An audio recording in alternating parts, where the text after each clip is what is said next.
Without publicity, a terrible thing happens. Nothing. P.T. Barnum. You're listening to Writing Roots, brought to you by Aspen House Publishing.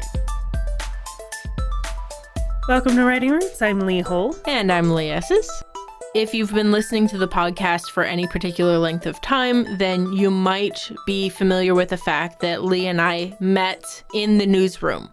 One of the things that we are both very familiar with are press releases. I'll be honest here. Press releases, news releases are a fairly outdated way to do advertising for your books.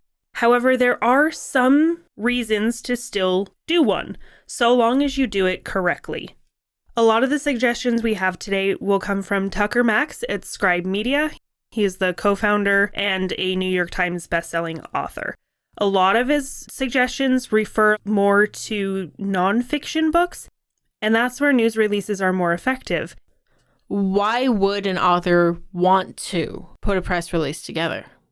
A press release can help build excitement towards a release. If you can get a journalist to talk about it before the book is released, it's a way to get it out into the public.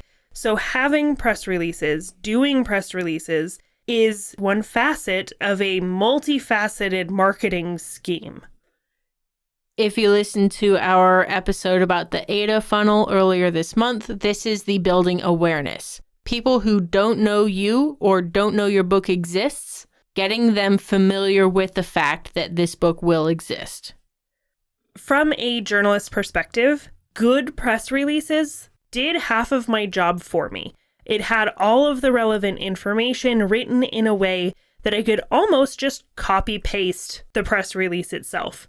That means never giving them a reason to set aside the press release because they have to go research something. Making sure that all of those walls that could prevent them from using your press release and covering this story are taken down, so that nothing is stopping them or slowing them down in order to disinterest them from the story. The first thing you really need to understand, though, is that most of you won't need a press release. If you're writing for a niche audience, sending your press release to broad media outlets is not going to help. They're probably going to just throw them away, set them aside because they don't have time for it. So focus on the smaller networks, focus on the smaller magazines that directly target and serve your audience. Your book being released is not necessarily newsworthy for anybody but you. It is awesome that you have a book, but lots of people have books. This is where that nonfiction element comes in. If your book is relevant to local news, then you're more likely to be able to get on that local news with your particular story.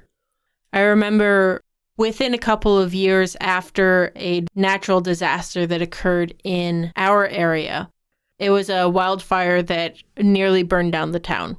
People were creating sculptures, people were creating painting with the ash from their house, people were writing books. Then it would also maybe garnered 15 seconds on the TV show that I was working at the time. In the end, local TV news is not really going to be where you should focus. You can focus on radio and newspaper. They tend to have better slots for that, better programs for that, but they also get a little bit less traffic. When you and I interviewed, we were on the radio. They gave us a half hour to discuss everything that we wanted to get their listeners interested. This station fit both of our target audiences, so it was a good place to invest our time, and we were a good bet for them because their audience would also be interested in us. So I'd like you to take off your editor hat, take off your author hat, and put on your news journalism hat. When you get a press release, what do you want to see on the page? The first thing I want to see is why I should care. The angle that makes it actual news. Because the book itself isn't news. There are millions of books published every year, so I immediately need to know why I should care about your book. Some options for you to get started as far as where to look would be something like current events. Again, this is easier with nonfiction, but something that they are already covering in some other capacity that they can tag your book on, hey, by the way, there's also a book coming out. You also want to look at the social media trends. Is there something in your book that is related to a trending hashtag? Is there some element for social justice or for the conversation about fat shaming or something like that that will help boost your book because it's a popular debate topic within social media? Most importantly, you need to tell a gripping story within the press release. Journalists are worried about readership, viewership. They want to have people keep coming back, which means they need to give them things that reader or viewership is going to be interested in. The writing for the news is very different than especially your fiction or your narrative nonfiction. They want to know within the first sentence what they're looking at. Don't make me read 4 or 5 sentences to find out this is a book about the car fire. In the journalist world, this is called burying the lead. Do not bury the lead. Your format for journalism is the absolute most vital information summarized as much as possible within a single line, and then we can narrow it down and get to the details later. It's the inverse pyramid. So how do I format it? What do I put in it to make sure that your work as a journalist is minimal, and therefore I have a highest chance of success? First and foremost, write it in third person. You are not writing this with I's, me's. You are writing it with they, she, he, whatever. The next step is to make sure the headline is a hook. If you're sending this out in email format, the subject line needs to be a hook. When I was a journalist, I would get hundreds of emails in a single day. If it didn't hook me within the subject line, I just skipped right past it. The header is your hook. The subheader is that jerk back to make sure the hook is set. The next thing that we're going to see on the press release would be the date line. The city, state, country, the date. All of this is going to be in brackets before your first paragraph. This is something that they can quickly glance over, but they can see that this is relevant. This is now. After the dateline, you get into the content of the news release. You get into the introduction. Lead with an impact statement. This is another way to hook them, another way to draw them further in. If you hooked them with a header and subheader, they're going to read this. So you want to make sure it delivers, or they're not going to read any further.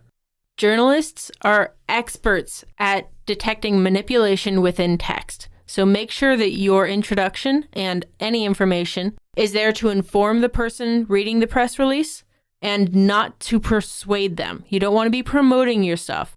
They just want to report the facts. They just want the news. Nothing annoyed me more than reading a press release that was clearly an ad. A great tool for the people who like the news and just want the facts is to give them a quote from your book. You can also, if you have it, include a quote from a review. In the book that Lee just gave me, Unfortunate by Publishers Weekly. That was the quote that they used on the cover of their book, and it's fantastic. It leans right into that brand that they're going for. After a quote, have a little author bio, something about yourself. Make it short. It's a quick little way to let them know who you are, build your credibility, mention your credentials. You only include what is relevant, and you want it to be less than 100 words. This is, again, most important if you are writing nonfiction, because you need to quickly say, here is why I'm an expert in this field and wrote this nonfiction book about it. The next part will be information about the book itself and why they should care about the book. Make it interesting, make it news relevant, but it is not a synopsis. The last little bit is assuming they want to assign a reporter and maybe interview you, get their hands on a copy of this book. How do they do it? Put all of your contact information on there.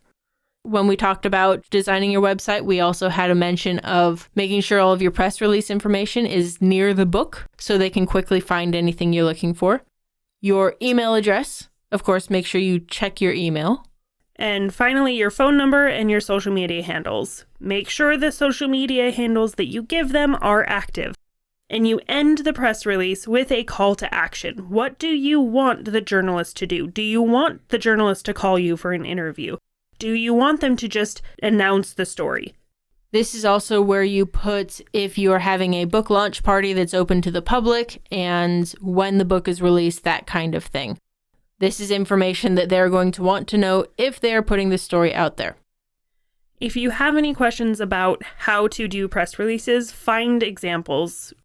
Understand this is not your only marketing option, and nor should it be your main one.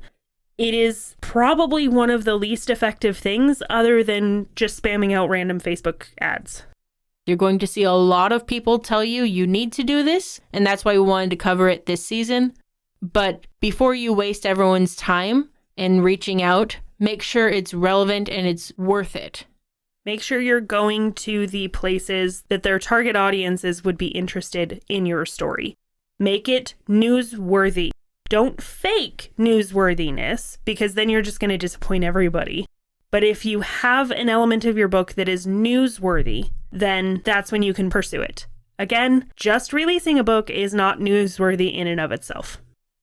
If you decide to venture into the world of press releases, take your time on it. You want it to be the best quality possible. Don't just throw something out there into the world and hope something sticks. Take your time, work on the press release, and write selfishly. If you have a question or comment for our hosts or a topic you'd like us to cover, send us an email at writingroots@aspenhousepublishing.com or find us on Facebook by searching for Aspen House Publishing.